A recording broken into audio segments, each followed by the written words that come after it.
So just a little life farm weather conditions, what's going on update. So we've actually had some really nice weather. We've been able to do a lot, get a lot done. We've unfortunately been already irrigating like a decent amount. And it's like we're in the middle of May right now. And I don't know. I mean, we came into this with like no moisture in the ground. We had some prolonged period of moisture getting into the ground, but now we're back to like we're on a full week of no rain, and we're starting a whole nother week of absolutely no rain. The next predictable rain is Sunday, which is like 6 days from now. So anyways, I just wanted to touch base about, you know, I'm really new to the irrigation game. I actually think it's really fun, even though I call it irritation, because it can be really freaking irritating sometimes.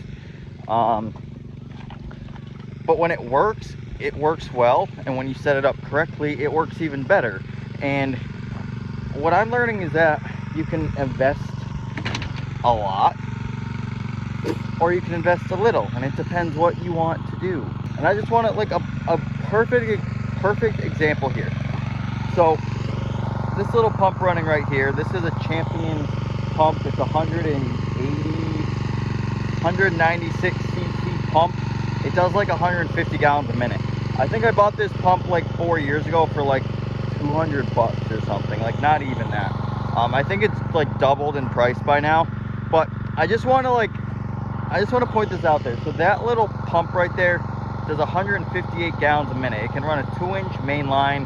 You can bump it up to a 3, you can bump it down to a 1, depending on what you're doing. Right now we've got 2-inch main line. This is just regular blue lined hose that you use for like header hose for things.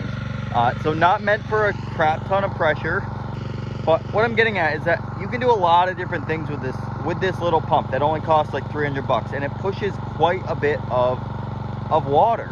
We're pumping out of a little brook right now. Down here we've got a 20-foot suction hose that's coming down, and right now we're irrigating our onions and our garlic off drip. We're also irrigating a 200-foot high tunnel with like zero problem, like way too much pressure, even like just banked down nothing. And that's 28 drip lines at 200 feet, 8-inch emitters, which is overkill. Like I could probably run 4 or 5 high tunnels off that one pump in that condition. So, and that thing is just idling right now. So I guess what I'm getting at is just a little price analysis here. Is like we've got a $300 pump per se. This blue hose right here is relatively cheap. Like you can get 600 feet of it for maybe like 150 bucks, and typically it doesn't go bad. No, it is not meant for high pressure, like high volume water, but it works for like these certain conditions. So super cheap here. We've got this little like garden irrigation filter pressure regulator system here that I bought a couple years ago for like 100 bucks, and this can pull water. It's got a filter system on it right here. This is your Venturi. It's got a pressure regulator and a PSI gauge. And then we've got a 1-inch main line on our drip tape, or for our drip tape on our plastic beds, and then we just have the drip tape. So this white hose right here that you see, like we've used this on like 5 different fields over the past 5 years probably. Like I've got random different drip tape holes in it. I got different sections plugged into it. We've added, we've taken off.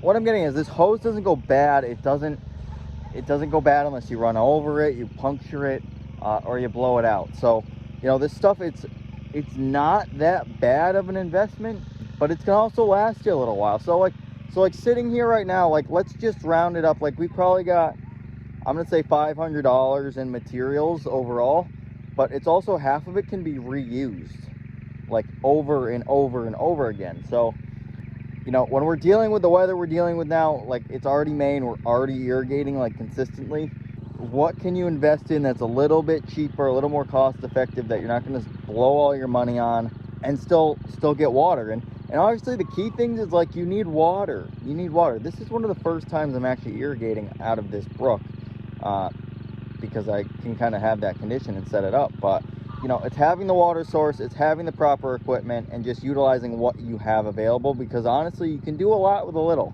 And that's what we're doing right now. Like that one pump there, we've rotated to like 4 or 5 different spots. We're watering here, we use it for our transplant watering, we are watering high tunnels with it. I'm going to move that pump down to another field and do some micro irrigation overhead, which I can't wait to try out, because that's going to be even cooler. So it's just, it's like setting up these little things. And yes, I could use like 5 more of those pumps right now, but you know, we have cam lock hookups to everything, so we can just hook it up and go. And it's really simple. So we can pick the pump up and move it. And the pump weighs like 50 pounds, you know, it's not that heavy. It's a little awkward to carry, but we throw it on, and it's just a regular trash pump.